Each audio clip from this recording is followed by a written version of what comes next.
आज बौद्धजिला किन्नर समाज पक्षर धूमधाम रे हलदी रसम कार्यक्रम अनुष्ठित होइछि। बौद्धर आराध्य देवी मां भैरवी मंदिर रे स्वतंत्र पूजार्चना पर किन्नर माने आनंद उल्लासर सहित पारंपरिक वाद्यर ताले ताले नृत्य करी नगर परिक्रमा करथिले।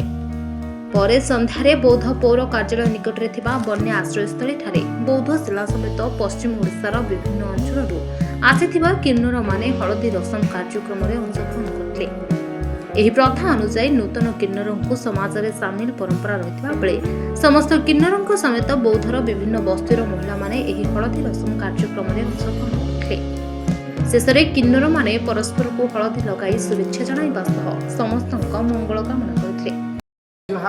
मुई होचे रेशमा किन्नर जे कि बौद्धर मुई प्रेसिडेंट अच्छे आउ अब आम ट्रांसजेंडर सभापति है आउ आमर बौद्ध डिस्ट्रिक्ट आउ इटा हूँ देख जी गोटे किन्नर घर छाड़ी आसिक आमर पाखे रही आमको गुरु करसन और आम संगे से रहसन आमर गुरु परंपरा जो मिशन से छेलानाथी हिसन इटा गोटे हल्दी रसम धूमधाम रे आम उल्लास आनंद मनासुँ।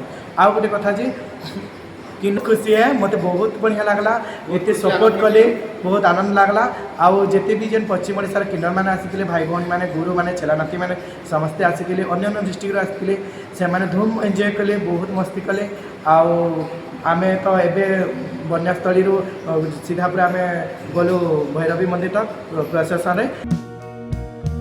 Bureau report Hiranchal live.